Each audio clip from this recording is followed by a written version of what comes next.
Well, welcome back, everybody. I hope you all had a wild and crazy spring break, and you're ready for a couple more weeks of geometry processing in this class. I know it was something we're all anxiously awaiting during your interesting vacations.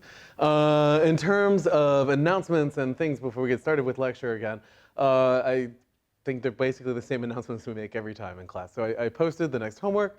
It's due next Wednesday, is that right? Yeah. Cece's like, not tomorrow. Good. So, do that. I also posted another little chapter of the course notes on Laplacian stuff. You will notice that this chapter of the course notes ends in medias res, as they say. And that's because your instructor has finite time and did not finish writing an entire textbook. So, well, someday, if you check in 10 years, maybe these course notes will be complete. In the meantime, after this Laplacian chapter, we're going to be in uncharted course note territory. Conveniently for you guys, that sort of also aligns with the part of the course that mostly you're not responsible for, right? Like it's, you have only one homework that isn't sort of covered by the course notes. It does mean that you may have to pay attention to the lecture material. I regret to inform you. Other than that, your course project check-ins are due at some point that you should check on the course schedule, because I don't want to say something wrong and then get in trouble. Oh, tomorrow, fantastic. Well, then you guys should already be done, so you don't even need this announcement. But in case you have forgotten to submit, might I remind you to turn in your course project check-in. For some reason, well, actually, as always, I've gotten the usual emails asking if I'm really serious about the page limit. The answer is still yes. Please, you're not the person that has the brilliant project that needs an extra 5 pages. You're just not. I'm sorry. I like you all a lot. But, succinct is good, brevity and wit and all that. So again, remember your course project check-in. Essentially, what you have to do is show signs of intelligence, right? So like what we're looking for is that you've taken some action on your project, you have like some screenshots, like some evidence that something is either working or not working, but at least you're fighting with the code or experiments or theorem or whatever it is that you're doing. Some of you guys got feedback on your initial submissions that like also needs to be addressed, like either the topic was a little vague or problematic or something.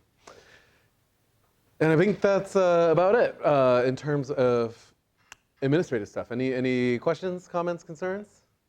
I think this class is pretty straightforward, structure-wise.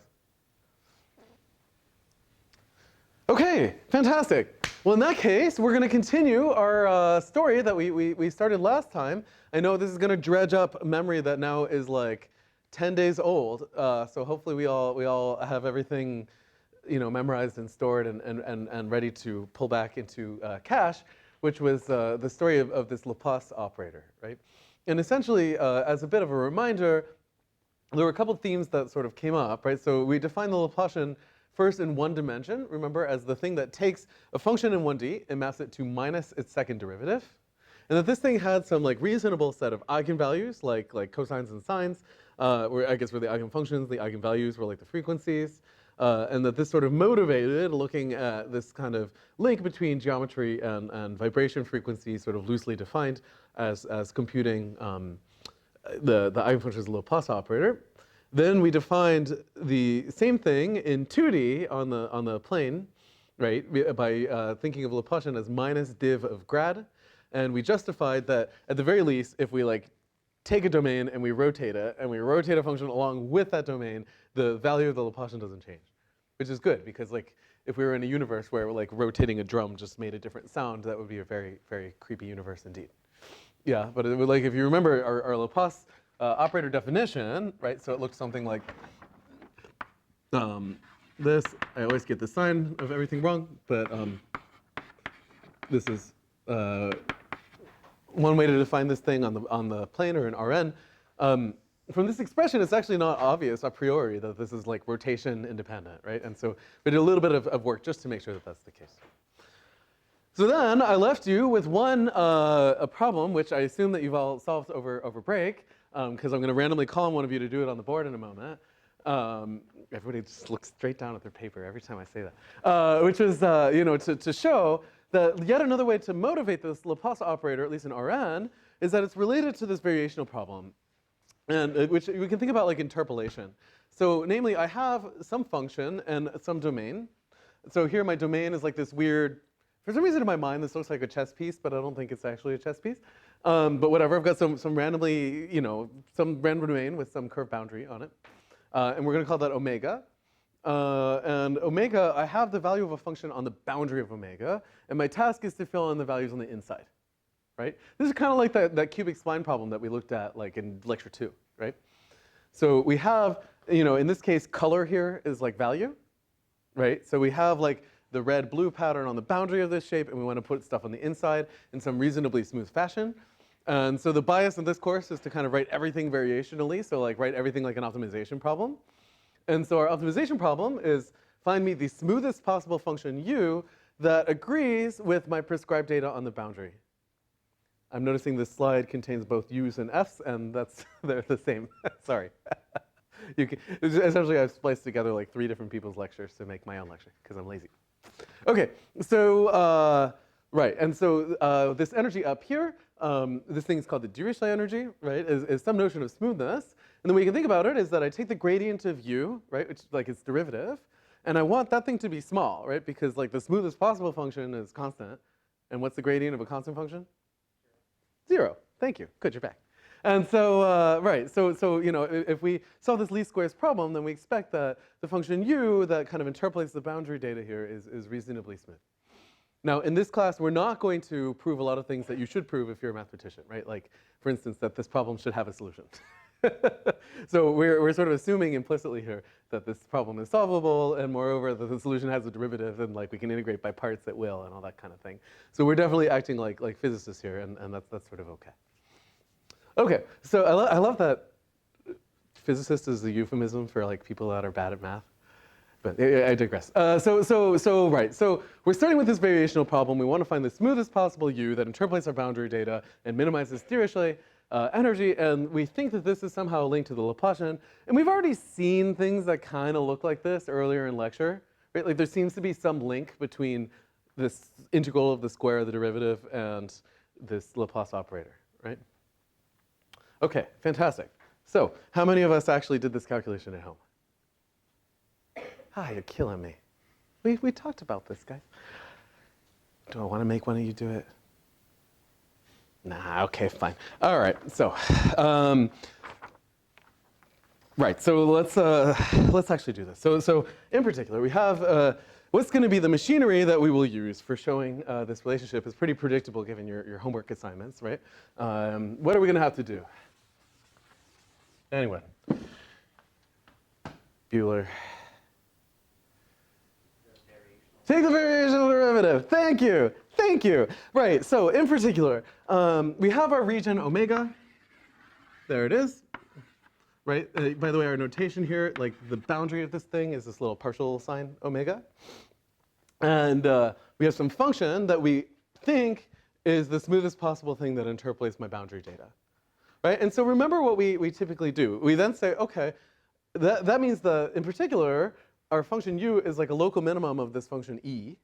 Like e is convex, so it's global minimum, right? And meaning if I perturb u in some other direction, my energy gets worse, yeah? So in particular, if I take some little function, like so I've got u is like defined over the whole domain, right? Like there's u. And now I'm gonna like stick some little bump somewhere. I'm gonna make u a little worse by like adding some other function w, right? Then I expect e to increase, so in particular, there's like some local minimum when the amount of w that I add in is 0. Right? Hopefully this story is familiar right now. We've done it about 78 times. Okay, so, right, by the way, the course notes do this in an overcomplicated fashion, so I simplified it in my scribbles, which means it's probably wrong. Okay, so, as usual, we're gonna say like, suppose u is optimal for our problem.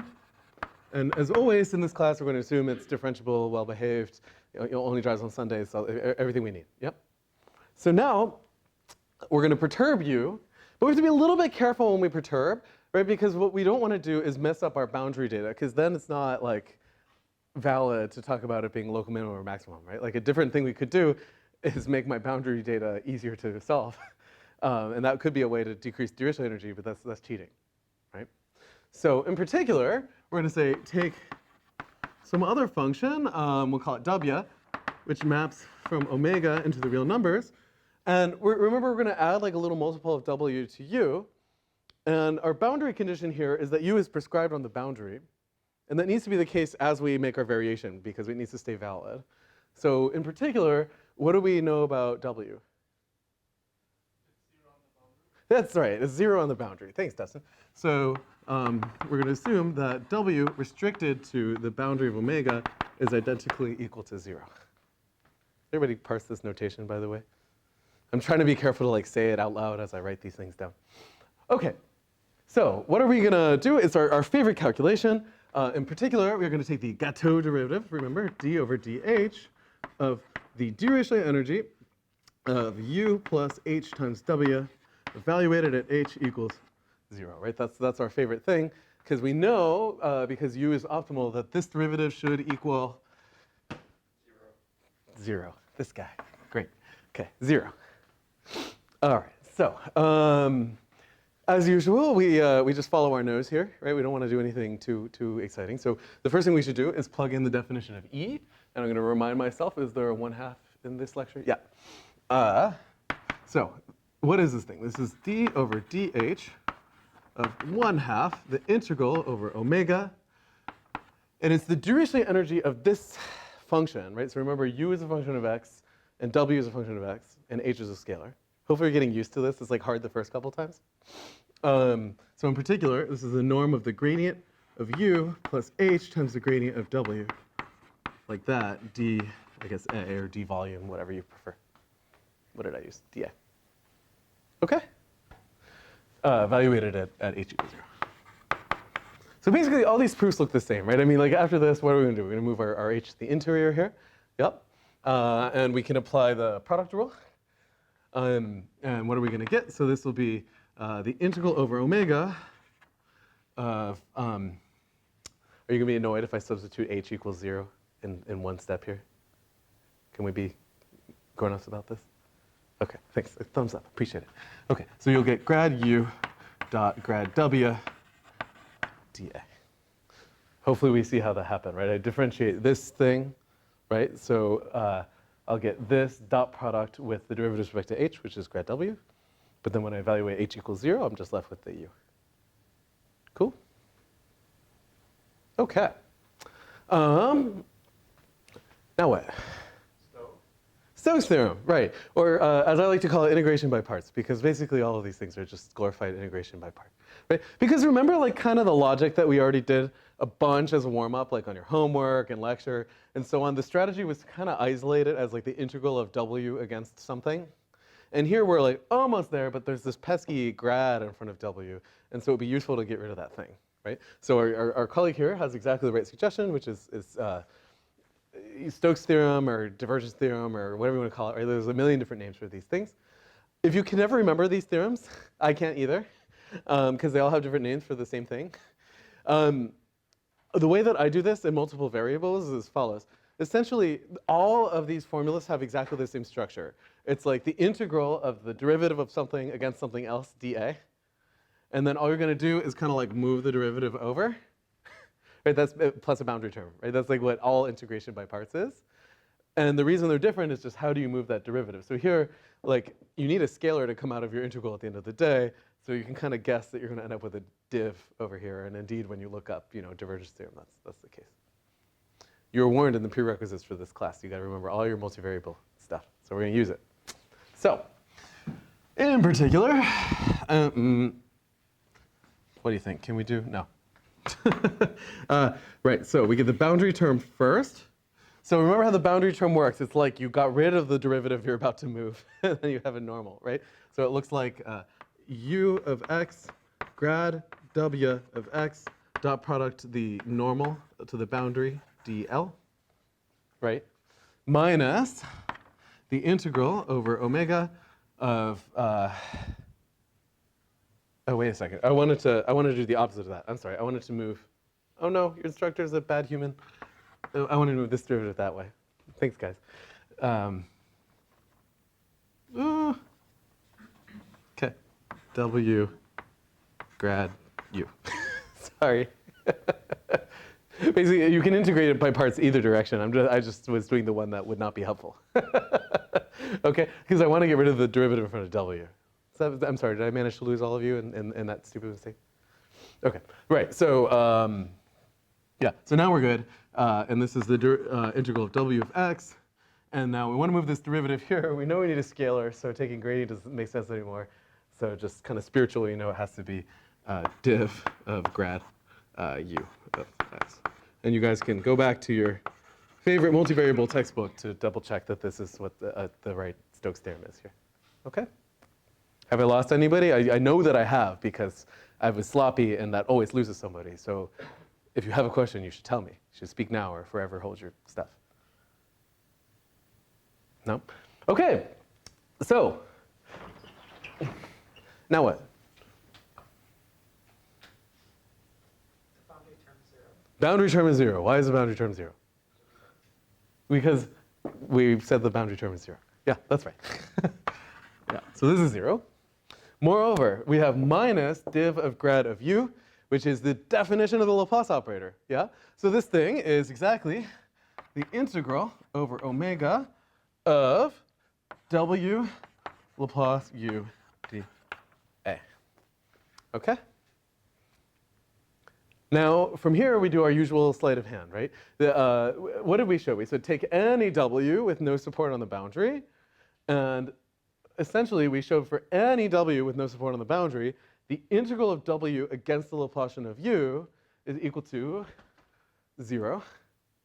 Right? So for any test function w, that's the fancy term you can use here. That's what we'll use in finite element. So what does it tell us about u? This one. Yes? Well, in particular, we could take the Laplacian of u as w, and then we know that you get 0 because you get the norm of Laplacian being 0.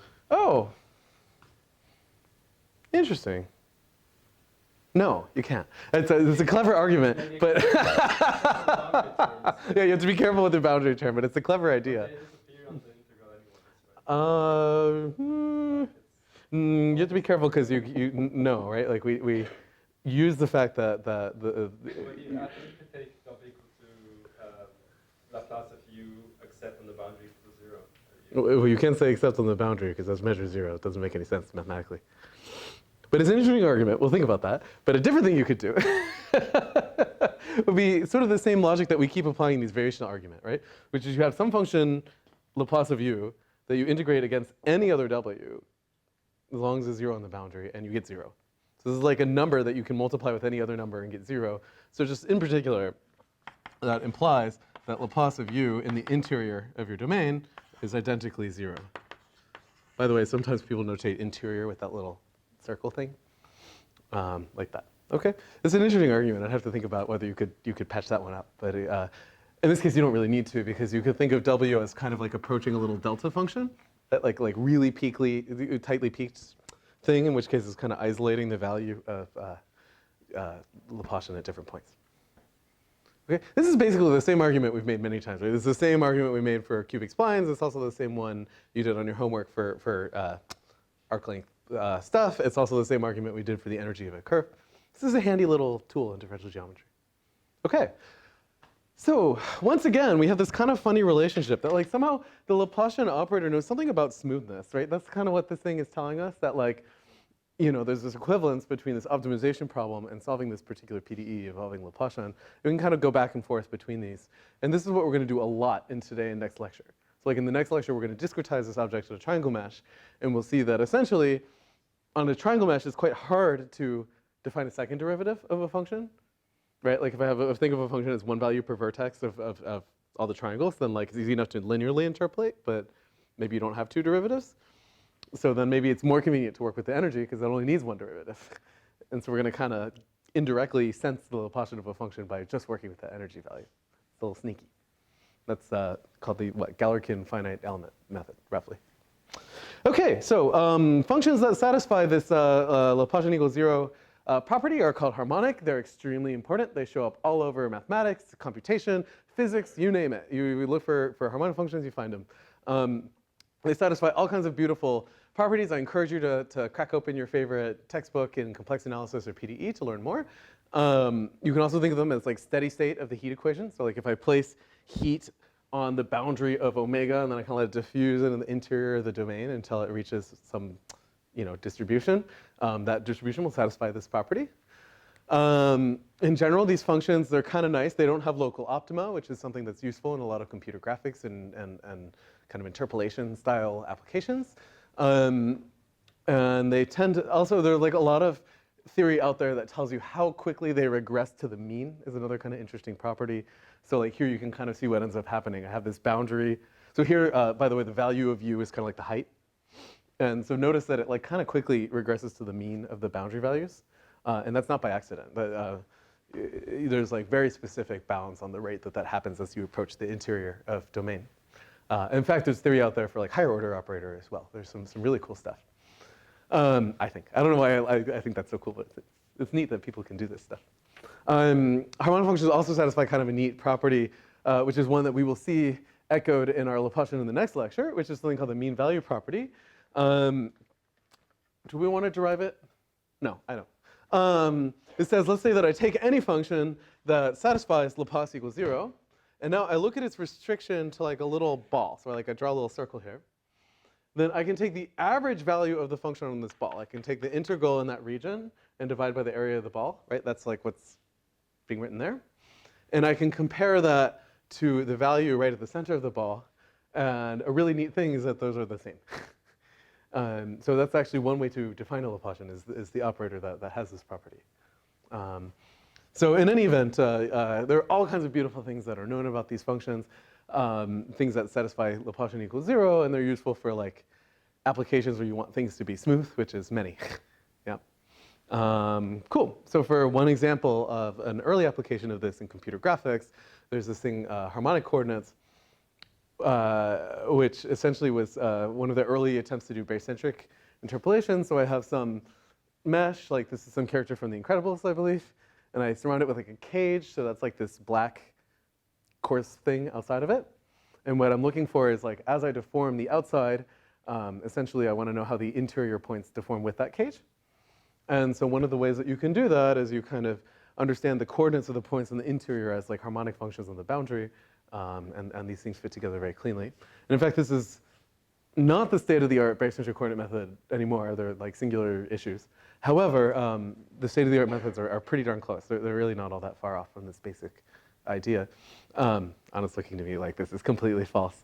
Yeah, if you like look at them from 100 feet away, I would say they're all basically the same. Except Anna's method, that's different. Okay, so right, so in any event, I encourage you to read this paper. It's like a nice, like you've got reading assignments for this course. This is a very simple extension of stuff that we've just looked at in class. You'll notice in this lecture, we just kind of keep iterating through the same 5 properties of Laplacian because I'm trying to get you like some intuition for what this thing is. So we've already checked in the one-dimensional case the following properties. So here, let's say that I define an operator L. Right? So L is the thing that inputs a function and outputs its Laplacian. Then we have these 2 properties that are listed on the slide, which are kind of like the analogs of a positive definite matrix. Right? In particular, if I take the inner product of a function and its Laplacian, I get something positive. And moreover, it's self-adjoint, meaning if I take the inner product of f and Laplace of g, then I get the same thing as g Laplace of f. So let's actually derive both of those at the same time really quickly. By the way, just out of laziness here, we're going to look at the set of functions whose value is 0 on the boundary. This is not necessary. I don't want to deal with boundary terms. Okay? Right, so let's actually start with the second property, and then we'll see that the first one is basically the same.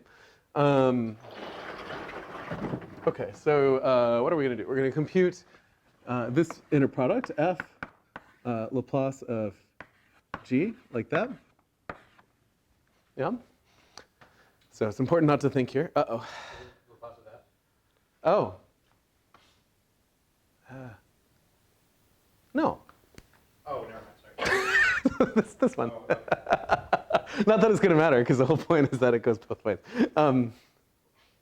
Right. So let's compute this expression here. So if we expand it, what are we going to get? We get the integral over omega of f of x maybe we'll go ahead and put in the definition of Laplacian. So minus div of grad of g, like that, dA of x. Okay? So, what am I going to do? Integrate by parts. Yeah, that's right. Good thinking, Marcel. So conveniently, notice that our boundary term is going to be 0 because f is 0 again on the boundary. So what we'll get, the minus will go away, and we'll get that this is the integral over omega of grad f dot grad g. Notice this is basically the same as our previous derivation. It's only slightly different, like that. Now, in particular, I claim that this expression is enough to justify the first case. Do you see that? So if I put in f equals g, then notice that this is the norm of grad f, which is a positive number, or non-negative at least. Some acknowledgement, a head nod, look up from our computers. Thank you. Okay, so if I want to prove the second property here, what am I going to do? Well, the last term is symmetric, so we just word definition. Yeah, I could put a bunch of words and use a symmetry argument. I could also just do the same thing I already did, which is just integrate by parts again, right? Right. So if I integrate by parts again, I want to get the Laplacian off of g now, or the grad rather. So this is again minus the integral of div grad f of x, g of x, dA, which by definition is the integral, or the inner product of, I guess, g plus f. Okay? Your argument's fine too, whatever. It's just 6 to 1, half dozen of the other. Okay? So once again, we've seen that the Laplacian is like some analog of a positive semi-definite matrix. And indeed, that's sort of enough to justify that it has eigenstuff. And so the eigenfunctions of this Laplace operator are these vibration modes we keep talking about. So here's some examples on the top of the slide. One reasonable question you might ask is like whether there's some variational interpretation of these eigenmodes. Like how can I understand them from that optimization perspective we keep talking about? And the answer is yes, you actually can. So in particular, here's a slightly different optimization problem than the one where we derive harmonic functions, right? So here it's saying minimize Dirichlet energy, not with a boundary condition. Like maybe the boundary condition is just that like u is identically 0 on the boundary. That's fine here. But if I didn't have this here and u were identically 0 on the boundary, what would be the solution? Just 0 everywhere, right? You're just interpolating 0 values. So to make it more interesting, I could add this constraint, which just says that it has to square integrate to 1. Yep. Do we feel like taking another variational derivative? And hell, why not? We got time. So let's see what the critical points of this problem are. So I think it gives a nice interpretation of what Laplace operator is doing. So this is a slight extension of what we've done so far in this course. We have a variational problem, but now we have a constraint. How do we do constraints optimization in calculus? Lagrangians, that's right. So what is the Lagrangian of our problem? So we've got an unknown function u and a Lagrange multiplier lambda, like that. Right? And so remember how Lagrange multipliers work. You take your objective function. So this is like 1/2 the integral of the gradient of u squared dA plus lambda times your constraint. So in this case, it's like 1 minus the integral of u squared dA, like that. That make sense? Cool. So at this point, you guys can all do first variations in your head because they all look kind of the same. So let's do that really quick. So if we take the derivative of lambda as a function of u in the w direction, remember, just like our previous proof, but now we just have 2 letters floating around. Right, so like up here, you see that expression with u plus hw? It's exactly the same. If we can just kind of think of the Lagrange multiplier as a constant. Yeah? What are we going to get? So we'll get d over dh of lambda u plus hw, this thing, right? Well, this first variation is the same, right? This hasn't changed from what we already derived up there. Yeah, so we know that it's going to be equal to the integral over omega of grad u dot grad w dA. But now we have this second term, lambda times u w dA. You need me to derive that, or can we by that. It's basically exactly the same proof as what's on top here. I think. Let me double check my notes. Sorry, I get a little too confident in the Laplacian lecture because it turns out that this is kind of the bread and butter of what I do. Yeah, this is right. Yeah.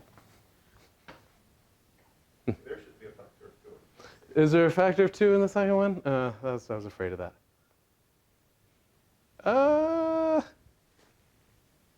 Fine. Okay, now we're good. Like the actual value of the Lagrange multiplier doesn't matter a whole lot. Okay. Yeah. Now we all agree. Fantastic. So yeah, my notes also were overconfident, and I skipped that missed a factor of 2. Okay. So in particular, I can factor this expression just like before, or I can integrate by parts and then combine things. Right. So this is going to be the integral over omega of w times Laplace of u minus lambda u, like that, dA. So in particular, notice that we have Laplace u equals lambda u. So it almost looks like Laplace u equals 0, it's just we have this extra term now, right? So this is a slightly different PDE that we're solving. It's like an eigenvalue problem. And moreover, we can interpret lambda in a nice way, which is kind of clean. So one thing that we could do is go back and compute the Dirichlet energy of u if it satisfies this condition. Does that make sense? And what are we going to get? So in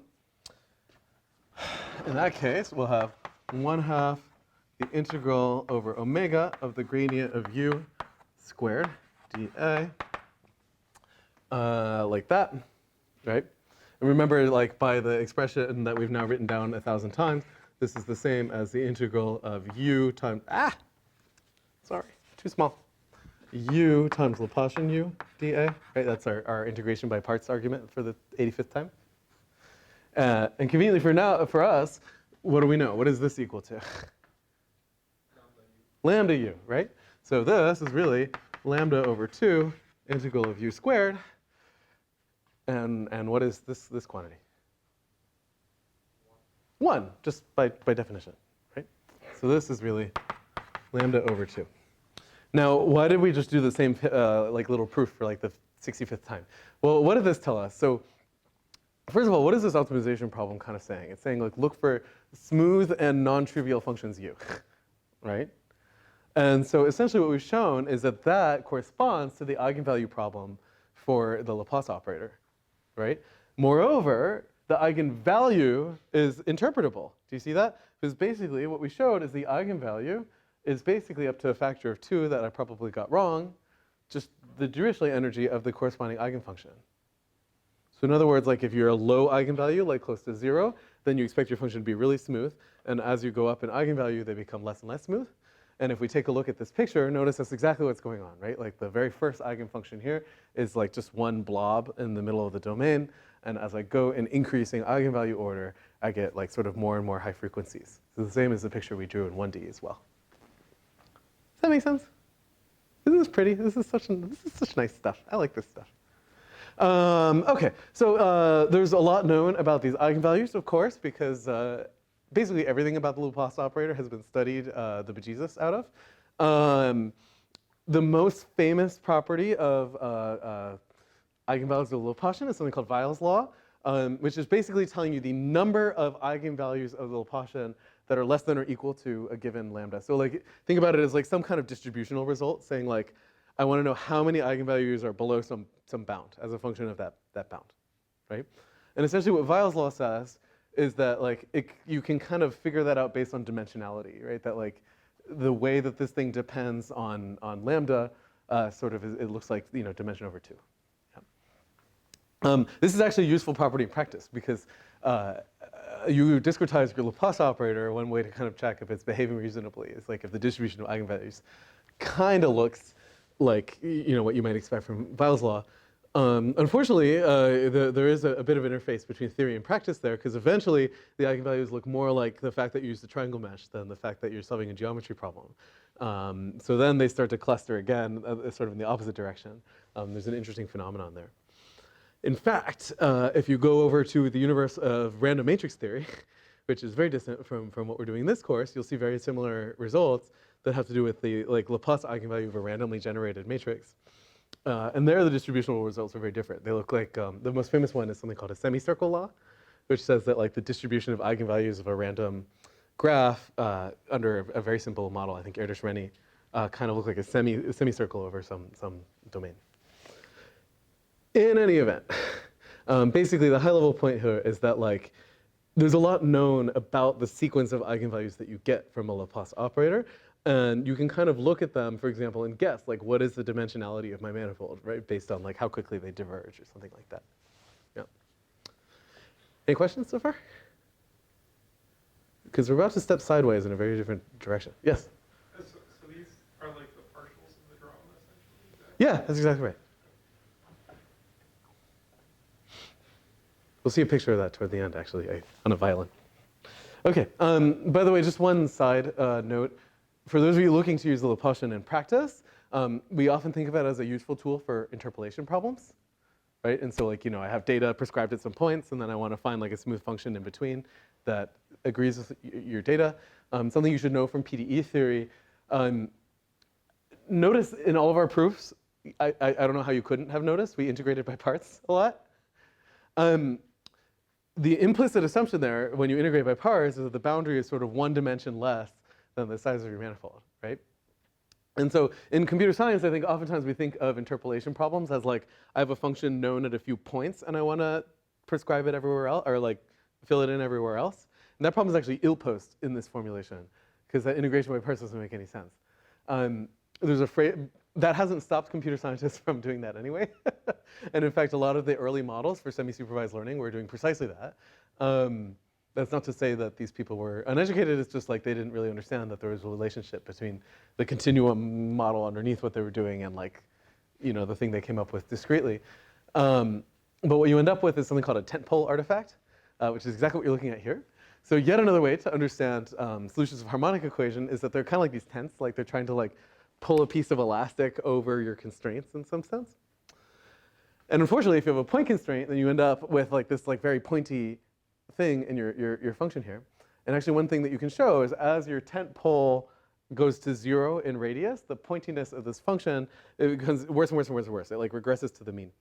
And so in practice, what ends up happening if you have point constraints is that because they're like measure 0 in the wrong codimension and so on, they just get ignored. So this problem is ill-posed. So what will end up happening is like, you can solve these things on a mesh or a graph or whatever, and then as you make it denser and denser and denser, your interpolant will get worse, which is not a property that you want. So if you look at some of the early models for barycentric coordinates in computer graphics, they actually suffered from this.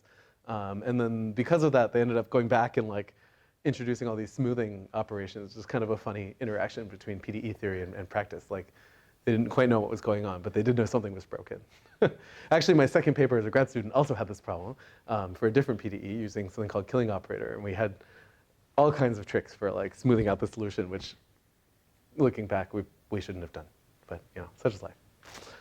Okay, if you like this kind of a topic, you want to know how to resolve these kinds of issues, there's all kinds of literature out there. There's sort of two prevailing solutions out there.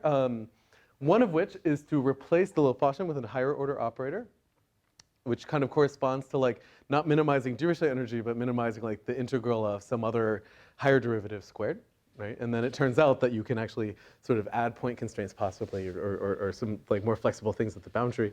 A different thing, actually, I'm going to promote my own student's paper, which is kind of cool, is to move away from the Laplace operator and consider some other ones. So our student Yu just had this paper at SIGGRAPH, which says, okay, these harmonic skinning weight things are really easy to compute. The only problem is that they don't make any sense at point constraints. So what he did is sort of change the geometry of the model so that like, I'm going to have a tent pole artifact, but I'm also going to make my model really, really, really big near that tent pole. And somehow the balance between these two things is what makes for a smooth function. So anyway, this is an optimal control problem. I'll let you guys take a look at this paper. It would be another good pointer for your reading assignment for this course, if you're looking for a challenge. So back to our story here. Talking too much. I just really like Laplacians. Okay, so far we have defined and worked with Laplacians on line segments, right? That's what we talked about. You can hear the shape of a string. We've now defined and derived far too many properties of Laplacian for a region in Rn. And now we're going to step to the side and do something that we could do like in MATLAB, or whatever it is that the kids use these days, which is to work with graphs. right? Now, graphs are discrete structures, right? These are very different from the first two, but we'll see we can still define an object that's pretty darn similar to the Laplacian that we've had in these first two domains, which is sort of our first hint that there's like something really universal happening here, right? Some link between like smoothness and the second derivative operator, this mean value property. All of these things will come up in a very different context. So here's going to be our setup. Here, let's say that we have a graph.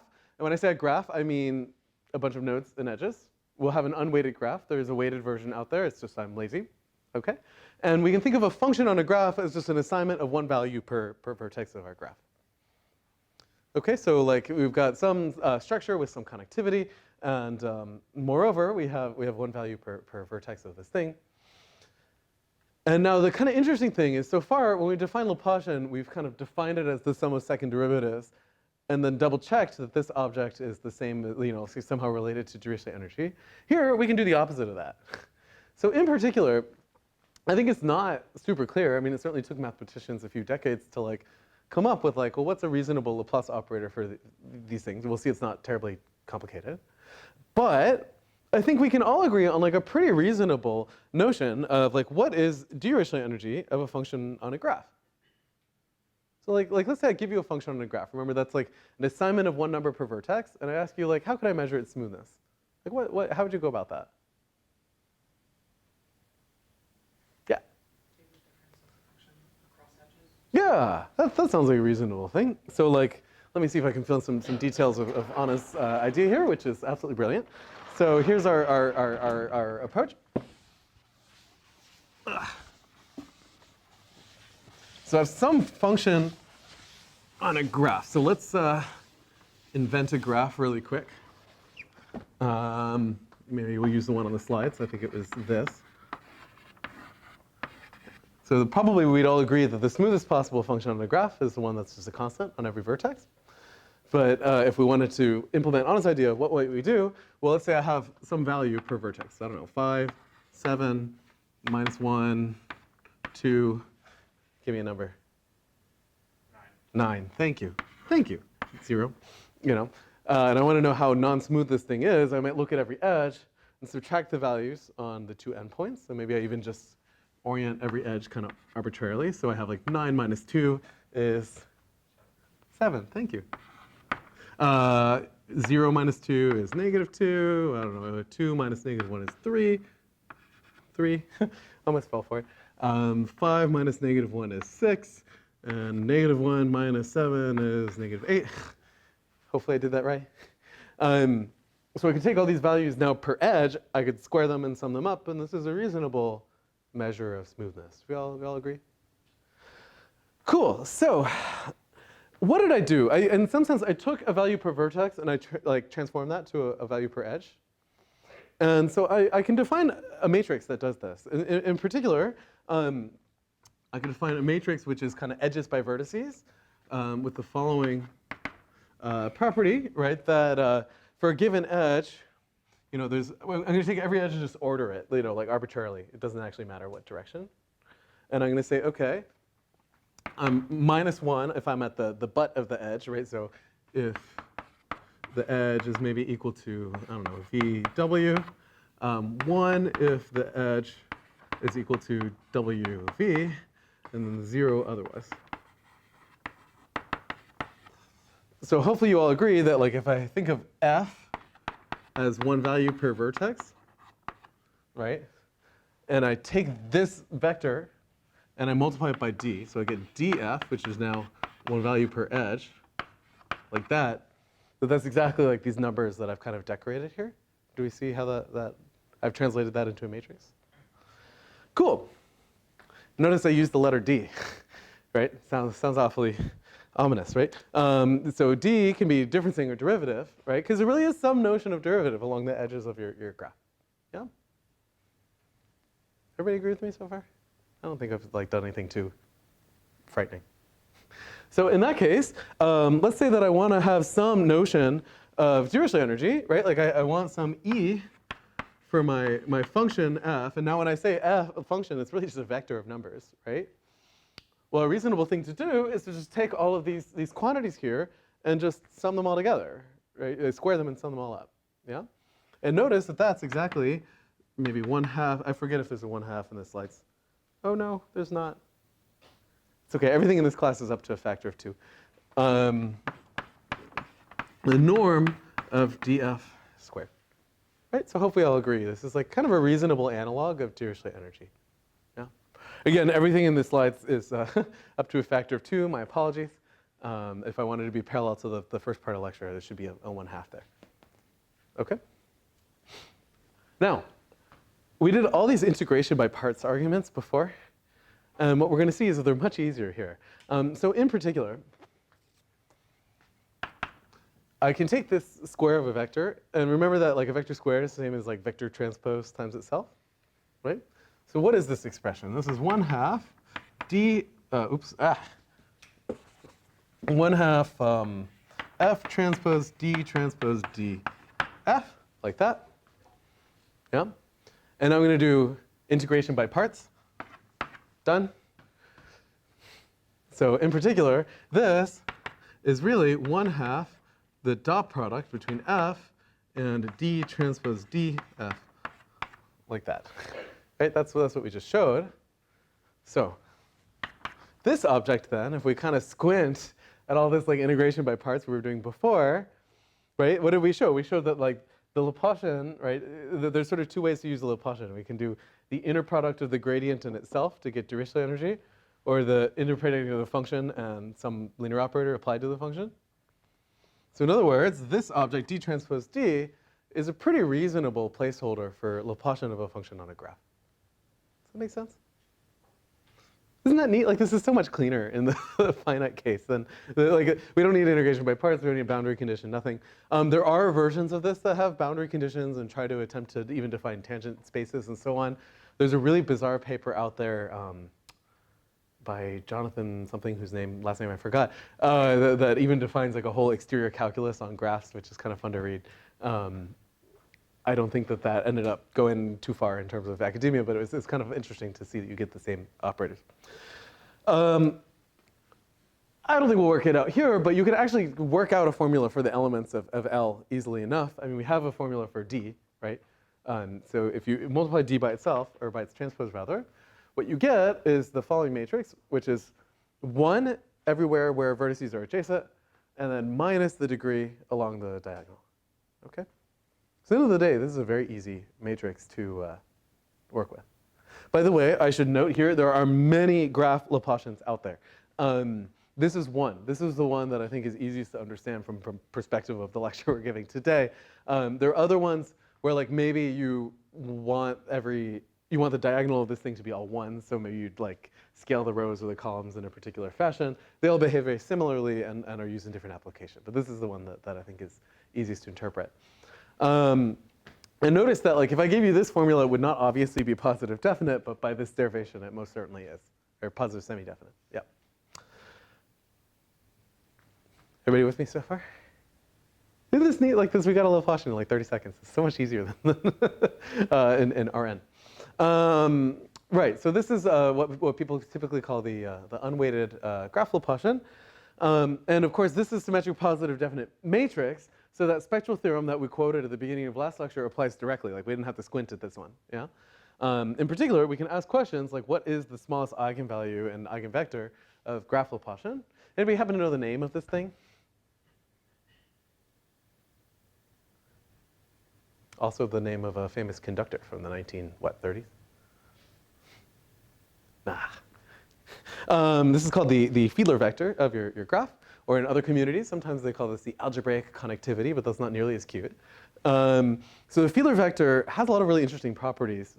So this is the very first kind of non-trivial eigenfunction of your Laplace operator. Notice that it looks very similar, like property-wise, to what we saw for the smooth case.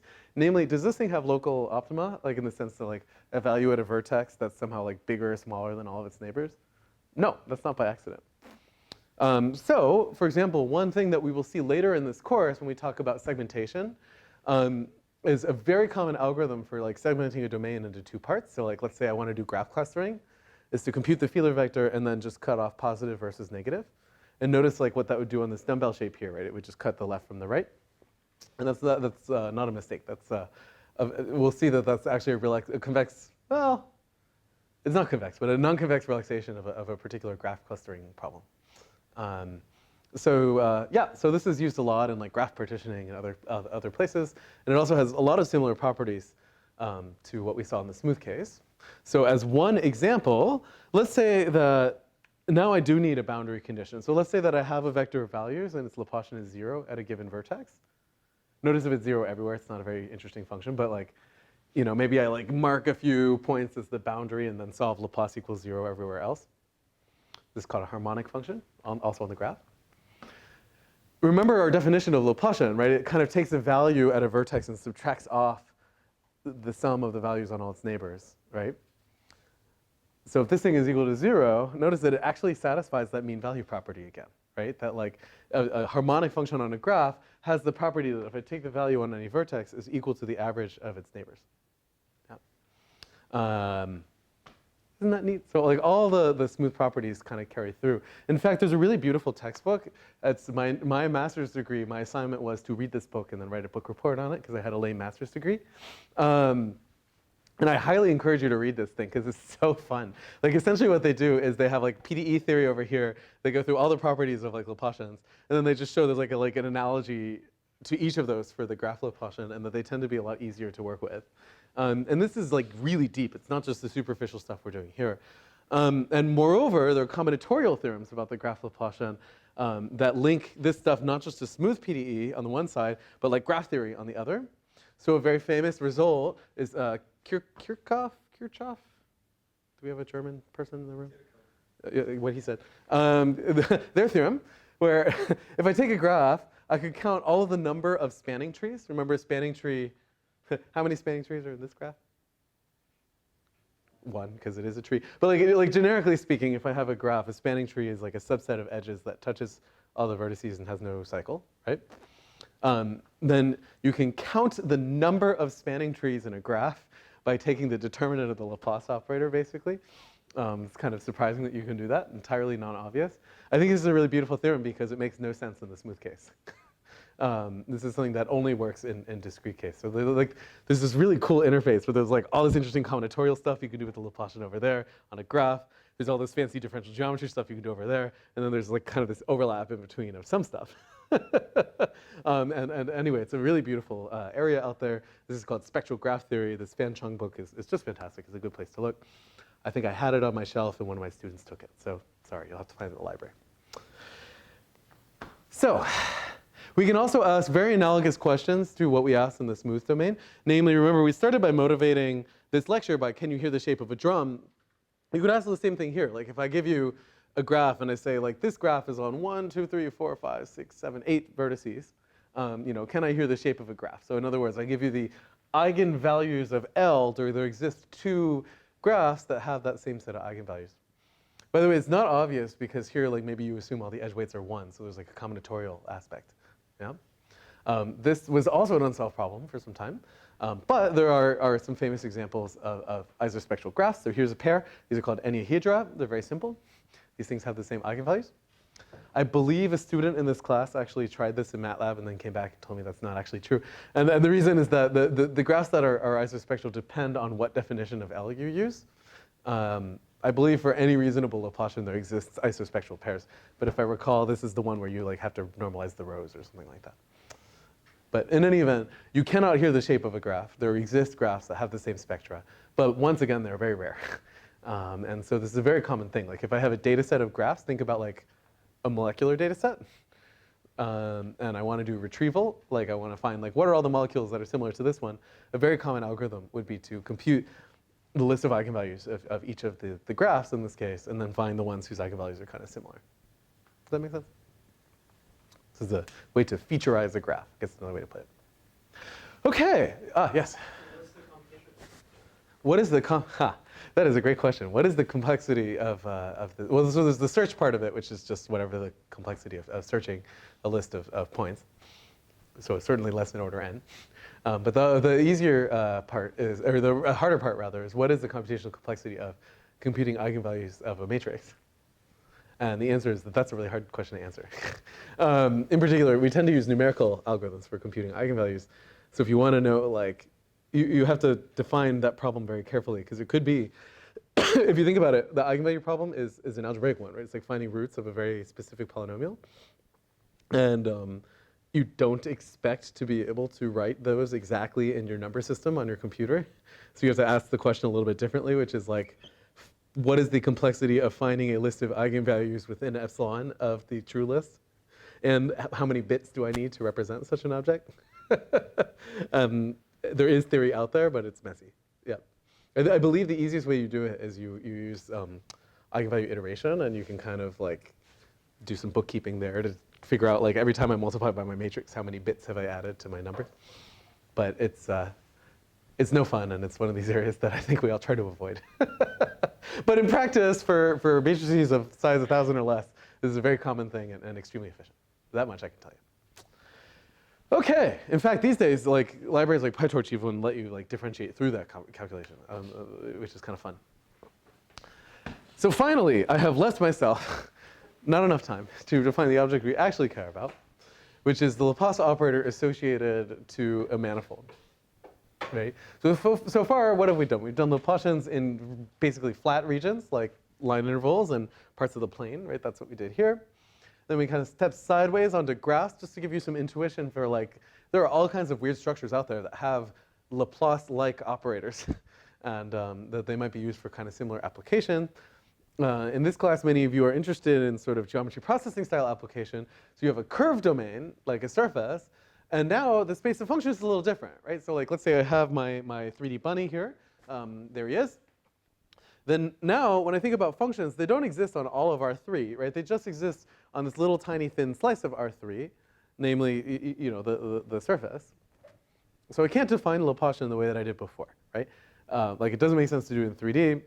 On the other hand, if I take this function, I take like a local parameterization of the surface, and I compute Laplacian in the plane, what we'll find is that it's not coordinate independent. Like, that's not kosher. So we have to be a little bit more sneaky than that. Does that make sense? Like, what our problem is here? Okay. So now we have some fun. So essentially, there are a lot of different ways to go about defining Laplace operators, and we'll go through 1.5 of them. Namely, one thing you could do is say, I'm not going to define the Laplace operator. I'm going to just define a D operator. From that, I can get the Dirichlet energy easily enough. And the Laplacian is somehow like comes from the adjoint of this thing. We're going to be able to get 90% of the way with that, but then we need to figure out, like, what is a transpose in that smooth case. So we'll sketch out the first part of that, and then I'll give you the name of the theorem that justifies existence of the Laplace operator. And then we'll actually construct it. And in particular, when we construct the Laplacian, remember it's minus div of grad. So if we can define a div and we can define a grad, then we're cooking with gas. Yeah. So what we'll see is that, by the way, when you read early geometry processing papers, they're really frustrating because they define Laplacian as minus div of grad, but they never define div, which is annoying to me. There's a certain textbook out there that I want to give a hard time to, but I won't. Okay, so let's start with grad because that's the easy part. Remember that we haven't defined gradients, but we did define something that feels close. Right? We defined this object called a differential. You remember this? So we have a function on a surface, so like f or whatever, phi in this case. Then remember how we got the differential is we drew like a little curve through our point. We took the derivative of our function along that curve in a direction that agreed with the tangent, right? So that was a linear operator. This was all the way back in like lecture 2 or 3 of this class. But we need to do one additional step, which is like to show that that linear operator actually corresponds to a vector field, which is the gradient, right? Like so far, we've just used df. We've been sneaky, and we've never actually used a gradient vector. But we need to show that sitting behind df is that really all it's doing is taking dot products with this gradient vector field. Okay? So that's what we're going to do now. So get to draw all of our favorite pictures once again. So here we've got a manifold. There it is. Call it M because we usually do. It's like sitting in some Euclidean space. Okay. And moreover, we have some function which maps M to the real line, like that. So this is our picture. Right? And we'd like to figure out, like, what does it mean to be the gradient of f. Right, in the picture that we have in mind, because we know, like, what is gradient in the plane? It's like a little vector that points in direction of steepest ascent. So, like, kind of what we know is going to happen is we'll end up with like some vector field along M that like points, in the direction where your function increases, and it's probably tangent. Yep. So in particular, what we're going to show is that if we have df, or so we're at some point p, like this, p. There's p. What we'd like to show is that there exists some vectors sitting at p with the following property, that essentially df at p evaluated in some direction, let's call it v, is equal to some vector, which we're going to call the gradient of f, but we haven't defined it yet, dot product with v. Right? I think we all kind of know this intuitively, but we haven't actually shown that such a gradient exists. Does that make sense what we're doing, first of all, before we start? Like essentially, in differential geometry, we work really hard not to use this gradient vector. Actually, you try to use this df because it turns out the d operator is topological. This object is not. It's geometric. It's a vector. It actually has some length to it. Okay, so let's do that. So what we're going to do is basically just write down a formula for the gradient of f, and then double check that it's true. Right? This is a dumb proof as they go. Okay, so and in fact we're going to be lazy. Let's say we're going to take a basis b1 through b little m for the tangent space of our manifold, like that. This is an M. This is an M-dimensional manifold sitting in Rn. Okay. And now we're going to make some definitions. So we're going to define the vector AI, which is equal to df at p evaluated on bi. So in other words, like I've now drawn a little basis at this thing, and I can differentiate my function in each of those directions. That make sense? Okay, so that's AI. I'm sorry, it's not a vector, it's just a scalar, right? It's the derivative of f in each of the bi directions.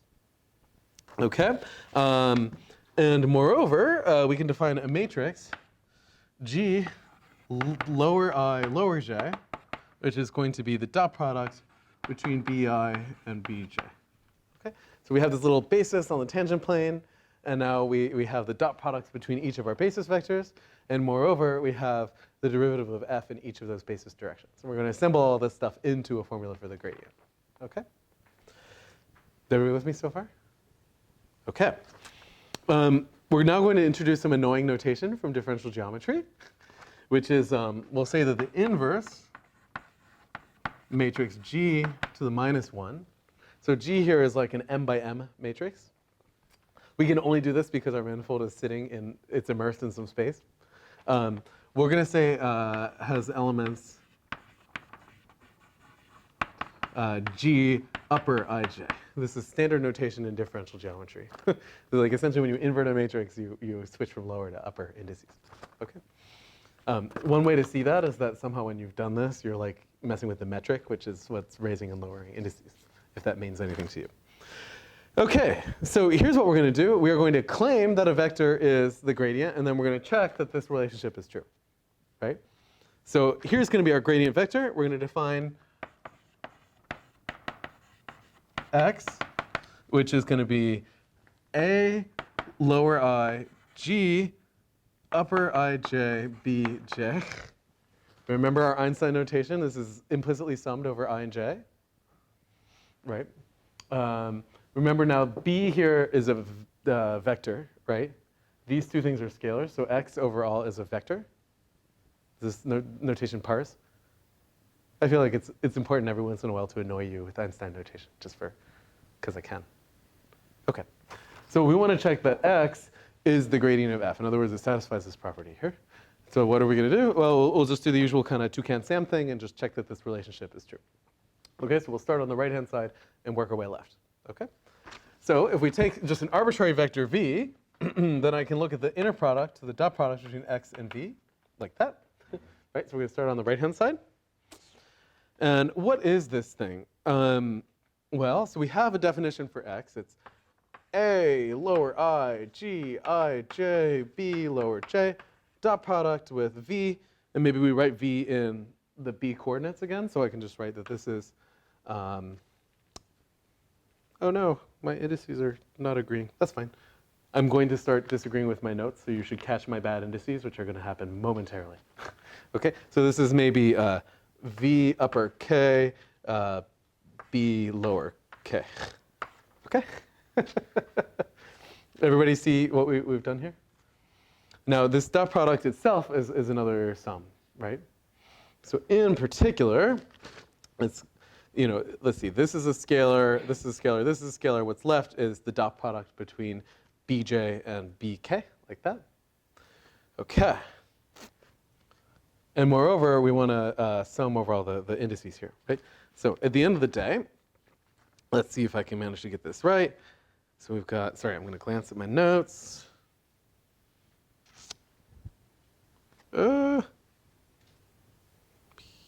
Sorry. Okay, yeah, this is fine.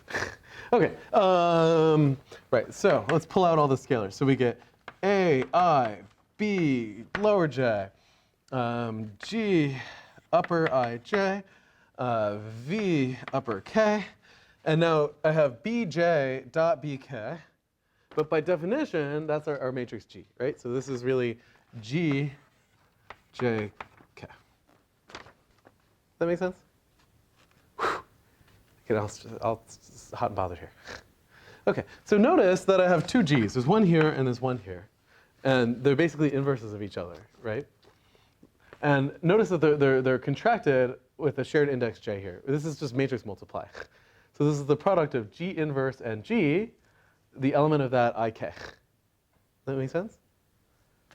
Well, what's the product of the inverse of a matrix and itself?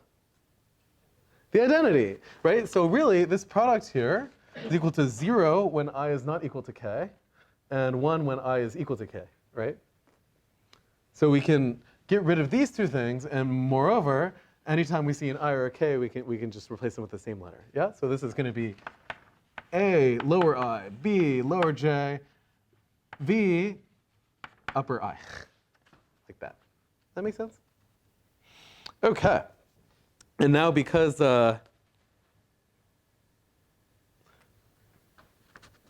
I don't know why I wrote there shouldn't be a B here. I'm sorry, right? Because the B is in that G term. My apologies. So it's really just A lower I, V upper I. Have I lost you guys? I probably have. Yes, we have. That's fine. Okay, so to go back to our calculation here, remember we have a hypothesis for what the gradient is, and then an arbitrary vector v. And now we're just going to write everything in coordinates. Remember, so by definition, this is our formula for x. It's a lower I, g upper I, j, bj. So the b is vector. Everything else here is a scalar. And then here we've just taken v and written in the b basis again, so which we can always do. Does this expression parse? Okay, so now all I'm going to do is just take the dot product. These are scalars, so I can pull them out, right? So ai, g upper ij, vk are these three terms here. Those just get pulled out of my dot product. Then I'm left with the dot product between bj and bk. And by definition, that is g lower jk. Cool? I just accidentally wrote a b here, but it was just reflexive. It shouldn't have been there. Okay? And then we said, okay, these two matrices are inverses of each other, so they kind of cancel each other out. And then this is what we're left with. Okay, my apologies. I'm sorry. Okay, this is what happens when we go off script here. Okay, so we're almost there. Now, what is the definition of A lower I? It's df applied at bi, right? So this thing is really v upper I, yeah, df at p applied to bi, like that, just by definition of A. Okay. And now, by linearity, I can move the v's inside. So we're getting close. We're cooking with gas here, right? This is equal to df at p, v upper I, b lower I. But this thing is v, right? Just by definition, right? Remember, this is v upper I is the coordinates of v in the b basis. Yeah. So if you stand back 10 feet, which is like roughly where our front row is, yeah. Then what did we do? If we look at the very first thing and the very last thing, we showed that for any vector v, x dot v is equal to df. So in other words, x is our gradient. It serves the role of the gradient of f. So this theorem is almost tautological, but we've managed to make it really complicated by putting a lot of indices here. Essentially, all it's saying is that we have these two objects, one of which is this directional derivative operator, df, right, which takes a function and a vector and gives us back the derivative of the function in that direction. And essentially what this theorem is saying is secretly this directional derivative operator is nothing more than a dot product with a particular choice of vector, which is this gradient thing. That makes sense? Moreover, by the way, notice that this is a tangent vector, right? We defined x somewhere here. It's just the sum of the b's, and b's are all tangent. By the way, we didn't show that this is unique. You can do that, but we're not going to. Any questions? Yes? So how do we know that DFP is linear? Which? Oh, we justified that in like lecture 3. We'll go back to that. That's also in the course notes. But it's a good question. Remember that it's basically just multiplying by Jacobian of the map. Yeah. But then if we give that it's linear, doesn't Rees representation directly give that? It does. So Rees representation would be the sledgehammer way to derive such a thing. Yeah, absolutely. By the way, you don't even need Rees representation here. It's just like a matrix multiplying. That's right. Okay, so in any event, now we have a picture that looks like this. Essentially, for every point on our manifold, there exists a little vector, like a little piece of hair on the surface, which is pointing in the direction of steepest increase of the function along the surface. So in other words, we have a map from functions to vector fields on the surface, which we can call the gradient operator. We're halfway toward defining Laplacian operator. Does that make sense? Now we're 100% of the way to defining a different object, which is the Dirichlet energy, right? Because we know how to take norms of vectors, we know how to integrate, so now we've got all the ingredients here to define this object at the very least. Does that make sense? In fact, we can define something a little bit more complicated than that, which is what's going to lead to our Laplacian operator using exactly the theorem that our colleague just mentioned here. I can define an inner product of f and g. At least the first line here is now kosher given the math we've written down, right? I can take the gradient of f, the gradient of g. I can take their dot product at every point and integrate. I can call this thing a very special choice of inner products, which is the sort of Laplacian inner product. Does that make sense? So this is some kind of like dot product between functions. You take their gradient and then you take their dot product. Yeah? Now, there's a theorem out there in analysis. This is the Rees representation. There is exactly what we just mentioned a moment ago, which says for every inner product, we can find a corresponding linear operator with this property that like essentially the inner product of f and g is equal to f inner product with some linear operator applied to g. And in that case, we're going to call that object the Laplacian.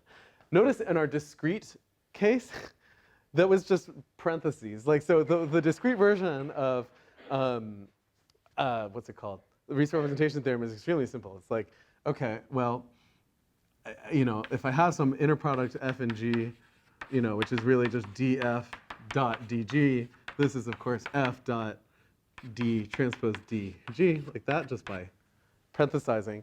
So essentially, the analogy of this parenthesis operation we just did in the infinite dimensional case is this representation theorem, and it justifies existence of Laplacian. Now that's not very satisfying for this lecture, and in fact it's not very satisfying computationally. It's very hard to work with if the only thing we know how to do is compute Dirichlet energies and then in the back of our head know secretly there's some linear thing behind them. That's kind of boring. So a different thing that we could do, which agrees with this theory, is just to define a divergence.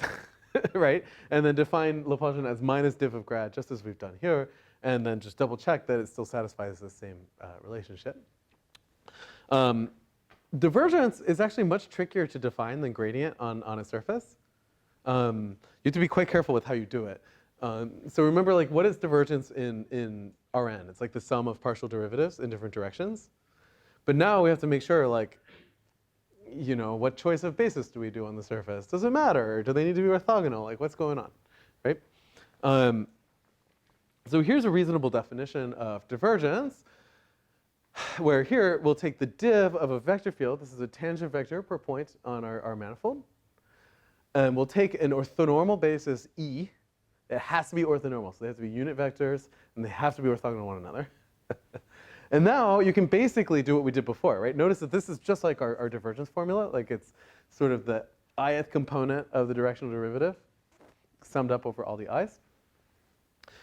Now, one thing that you could do is start with this definition, and then you have to double check that it is independent of your basis, right? That for any pair of orthonormal bases, you get the same value.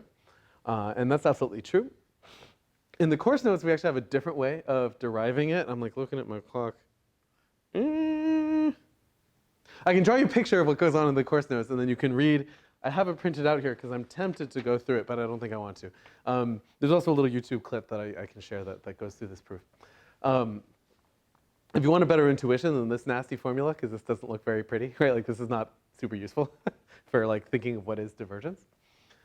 Here's one way that you can construct it. This is extremely extrinsic. If you go into the maths department, you take remaining geometry class, they will just make this the definition and move on. But if you're like in 3D, there's a much nicer thing you can do. So if you crack open a textbook from like 1850, the definition will look something like this. Which I encourage you to do, by the way. There's really cool observations in geometry that like don't align with the modern aesthetic of like what's interesting in modern math, but are like really clever and interesting to look at. So let's say that I have my manifold M, like that, and now I have some function, right? So as usual, I've got f maps this thing to the real line. I'm trying to compute. Oops. Actually, I'm sorry. I have a vector field on F, so I've got a little tangent vector at every point, like that, right? So this is like V is tangent vector field. Then one thing I can do, which is kind of interesting, is I can take V and I can construct a vector field on R, I guess in this case R3. And here's how I'm going to do it, at least like in some little sliver close to my surface. I'll say, okay, if I take a point somewhere away from my surface, then I'll just like project it to its closest point on the surface and call that my vector field. So like at any point in all of 3D, I take the closest point on my manifold and I say that, okay, the vector field in 3D is nothing more than like, you know, just kind of copying the vector from the surface to everywhere else. One thing you can check is that that thing is differentiable in some small neighborhood of M. And so essentially, one thing that you can show is that this expression is precisely the divergence of that vector field restricted to the surface. So in other words, like if I like draw a little cylinder on top of my surface like that is the way that the course notes do it. And I kind of just think of like taking my vector field and then just kind of lifting it vertically along that cylinder there. Then, you know, the divergence is like the sum of partial derivatives of this field in all possible directions, right? But I can take those directions, I can split them in two, right? Half the directions are tangent to the surface and the other half are normal. And notice that just what is going to be the normal derivative of this vector field is zero, right? Like nothing interesting is happening as I move away from the surface. And so essentially what you can show is that like this sum, I could add a third term, which is the derivative of this thing in R3, like in the normal direction of the surface, and then it's basically just adding a zero, right? And so this is a reasonable definition of Laplacian, yeah, or of divergence. Aren't you just doing a 2D divergence? No, it's a 3D divergence. I took a 2D sliver of space, I extended a vector field that was just on that 2D sliver to a little neighborhood around it, and then I compute the 3D divergence of that object. The third dimension is just nothing. Yeah, by construction, but you have to justify that. Like in particular, when you do divergence, right, it's the sum of partial derivatives. You probably want to choose a coordinate system that's kind of aligned to the projection you just did, right? So it's not hard to argue, but there is a little bit of argument. Moreover, the course notes derive a little formula, which is kind of fun, where essentially you can get divergence in yet another fashion, where you look at kind of flux of your vector field. So like I can define a little region, you know, if I'm on yet another way to define divergence. There are many, and they're all equivalent, of course. So if I'm at a point, I can define a little region around that point, and I could look at the vector field on the boundary of this thing, and I could integrate around that loop, right? I could compute the flux, like how much of the field going in and out. And one thing you can show is that the divergence, kind of unsurprisingly, given the name divergence, is nothing more than kind of the average flux in that loop in a limit as the radius goes to 0. So these are all equivalent definitions. Does that make sense? Cool. So one way or the other, the reason that we mention this, that when you use definitions like this, you know, for your divergence, I mean, this is well defined in Rn, but on a surface, it's not obvious how to define divergence at least, and even gradient took us a little bit of work. And so you have to be quite careful just writing these things down. Like, there are analogies of all these smooth objects, but they require like math to do them carefully. So in any event, I'll refer you to the course notes for details of deriving these divergence formulas. They're kind of handy, and moreover, they satisfy all the same integration by parts formulas that we have in Rn. But once again, this requires justification, right? Like it's not obvious from the start. As a sanity check, incidentally, yet another divergence formula is as follows. I could take the pullback of my function. So in other words, like I have a function on the surface, and now I parameterize in some neighborhood of a point. The surface, if I have the property that my parameterization has unit length and orthogonal derivatives at the origin, then when I pull it back, the Laplacians agree. But I need that condition to be true. Whew. So that's like 100 different ways to get to the Laplacian. You can get it by computing Dirichlet energy and then just kind of arguing that there happens to be a linear thing underneath it. That's the slick mathematician way to do it, but it doesn't add a whole lot of insight. There's the minus div of grad version of the formula, where you just have to be careful to define both div and grad.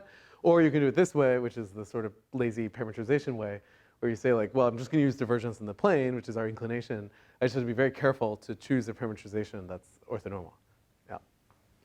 Okay, but once we do that, then we can do all the same things that we've already done. Like we can compute vibration modes. So for example, here's vibration modes of a weird-looking lion.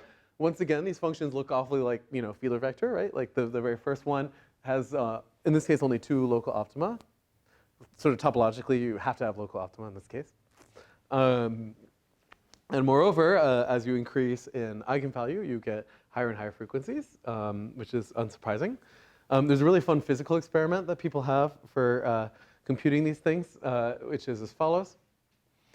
Let's see if this will play. It worked in my office today. Come on, YouTube. No.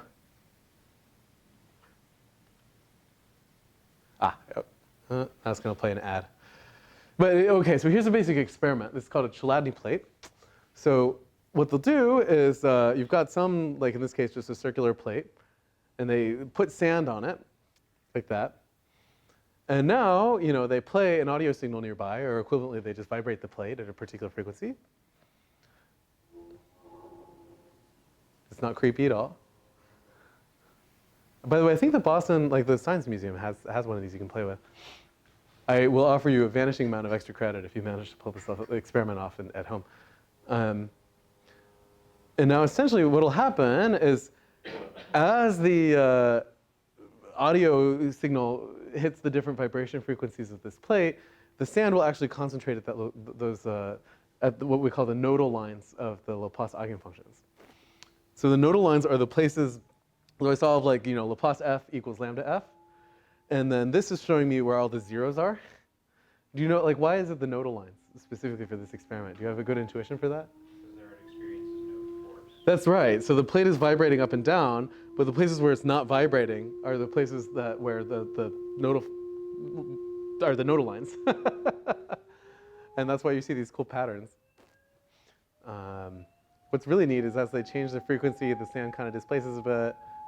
And then, yeah, you can compute all the spherical harmonics and give yourself a headache with the audio signal while you're at it. Stop! Oh my God. Okay. Incidentally, this is actually used in practice. So here's a fun example. You can do exactly the same experiment on a violin and compute the eigenfunctions of this object. One thing you might know about stringed instruments is they contain something called a sound post, which is important for like taking the audio on the instrument and making the vibrations go through the entire instrument, like from the top to the bottom.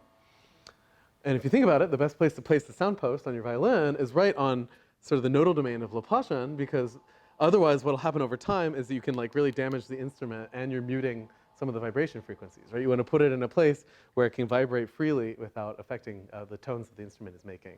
And so one way that violin makers do that is they actually do the Chladni experiment to figure out these locations. I think in practice, unless you have a very expensive and kind of snotty instrument maker, they don't actually do that. But sometimes they will tap on it and like try to find the places it's not vibrating. As with everything else in the Laplacian, there's much known about this object. In particular, if you look at the nth eigenfunction of this eigenvalue problem that we've been talking about, it has at most n nodal domains, which is yet another cool piece of geometry out there that says that like A nodal domain is sort of the region that's bounded by these roots, that nothing too crazy can happen when you do that. Moreover, there are lots of connections to like physics problems, heat equations, spherical harmonics, and so on. Unfortunately for us, we're out of time. So we're going to call it for the day, and maybe we'll continue with this for just a moment next time, and then we'll define Laplace operators on meshes. So with that, have a lovely Wednesday. Sorry, I thought it was Thursday, but it's not. And I'll see you next time.